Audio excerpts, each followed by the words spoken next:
Okay, so the Iran nuclear deal, as you all know, it's been going on months and months and months with America and Europe, and Israel is against it. We all know the news.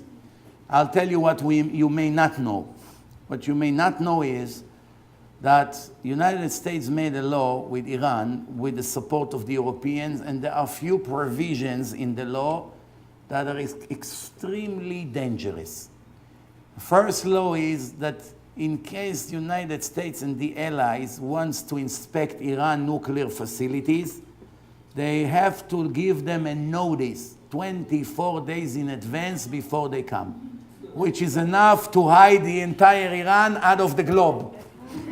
Not only the nuclear facilities. Do you know you bring 2,000 soldiers, you give them 24 days, they clear the entire place, they make the place like a pharmacy. So that's very stupid law. There's no supervision on their nuclear facilities.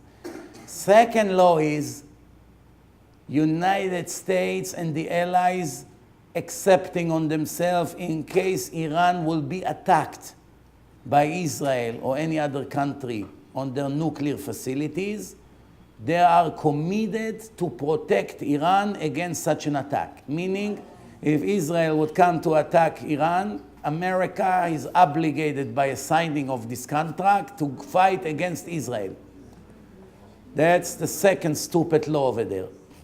The third stupid law is that as results of this stupid agreement, United States is going to release hundreds of billions of dollars that are frozen, Iranian money, that are frozen for a few years with a sanction in American banks.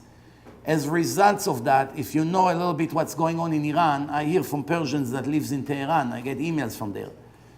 In Tehran, the situation was that 90% of the product that you're supposed to sell on a daily basis in stores do not exist. You don't have parts for computer, don't have parts for car, everything American and European you cannot get, you have to get it in a black market. It's mamash a disaster for the people. The people were outraged with the government that eventually there was no way to prevent a coup. They'll make a coup in Iran. Millions of people with Facebook will go right into the streets and scream, we're tired of starvation. The Iranian currency fell down by thousands of percent. Iran is dying. It was another few months, maximum a year, they will go bankrupt. Especially when Saudi Arabia brought the price of the oil from $120 a barrel to less than $40 or $50, which means all the profits from oil is gone. And the only profit that Iran had from oil was all from oil. Plus, even on oil, they had a lot of restriction. They could only sell to some countries who went under the table and got from them oil, but they cannot sell on open market because they have sanction against them, and they freeze all their assets. So they were already destroyed. Even Russia was destroyed because the prices of the oil fell down. So another few months, all this Islamic government of Iran would collapse. And right away they would make a democracy.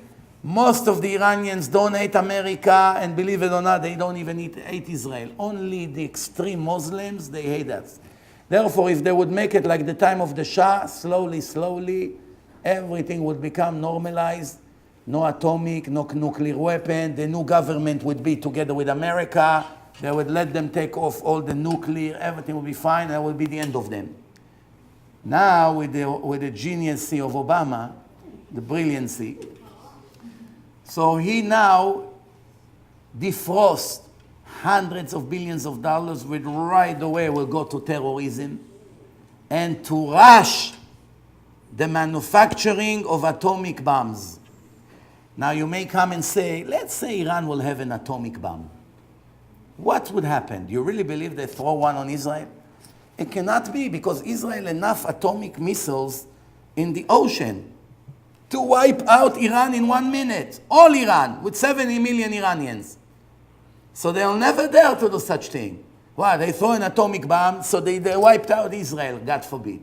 But Israel has in the ocean enough soldiers with submarines that can wipe out Iran in a minute. They know it. Israel already sent them the message hundreds of times. America can just do the same. So they'll never dare to use it. So why do we so worry about it? The answer is, it's not the same when you negotiate with a country that is the master of terrorism when they don't have a bomb and when they have a bomb. You cannot talk to them the same way you talk to them today or make sanctions. Why? You choke them with sanctions, they say, listen, we have nothing to lose. If you don't break the sanctions, we drop an atomic bomb somewhere. It's on your head. No one will take the risk. When they have it, that's it. You can never beg them, you can never talk to them, that's it, they will control you. They'll do whatever they want. As it is, they do whatever they want. Now they have a bomb, forget about it. They say, we're going to blow up New York. You want to deal with us? We don't care. In the name of Islam, we'll take a suitcase, we'll smuggle it into New York, Fifth Avenue, parade, million people, Central Park, boom. Right away, 10 million people dead, hundreds of buildings will collapse, the whole business world will collapse, the end of the world. We don't care. We're Muslims. So we have a problem here. Once they have a bomb, that's it. You cannot talk to them the way you did. Now, there's nothing you can do. That's it. They made this deal, and they're protected by the law that they signed with them. They asked Kerry a week ago in Congress, what did you know, there's a lot of hidden contracts that you did not publish. Can you tell us what's on those contracts? He did not know one answer. He didn't know. I believe so. I don't know. I was told. I believe so. Someone told me that he may be. He didn't know what's going on. They signed agreements without the government knowing what. They know. They don't even know. And they sell to the world that everything is safe. Now Iran. Plus, even if the deal was good, it's only for 10 years. That's it. They release all the money, they stop the sanction. 10 years, Iran cannot progress for an atomic bomb. For 10 years, what's 10 years? Blink of the eye. So in 10 years now, they'll be clever.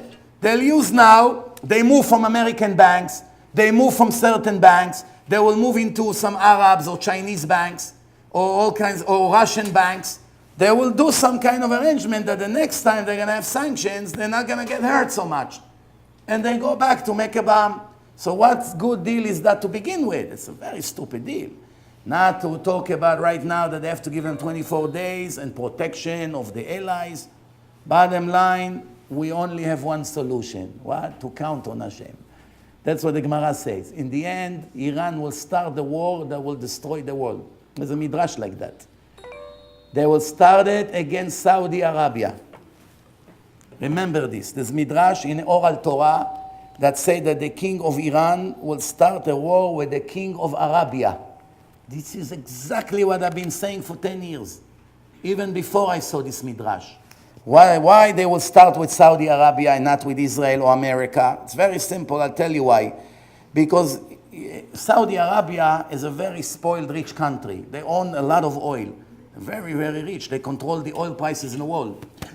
Iran already control Iraq. They control Yemen, partially. They saved Syria, so Assad said that Iran is his best ally. Whatever they want to do in Syria, they can do. They control Hezbollah in Lebanon. Half of the Middle East they own already. All you need now that they send 1 million soldiers, and they do have it, and they're now going to have hundreds of billions of dollars. And they're very, very sophisticated. They're not dumb. The Iranians are very clever. They have scientists. They develop things, science. They're going to send 1 million soldiers, take over Kuwait, Abu Dhabi, Bahrain, Saudi Arabia, 1 week. 1 week. They take over the whole Middle East. You're done. They take off Libya, everything. Sudan, they're already there, all the terrorism.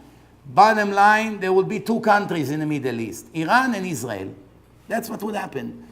It's very, very clear. Why do you think the Saudis announced for the first time in history that if Israel will attack Iran, they will allow them to land their airplanes in Saudi Arabia and attack from there?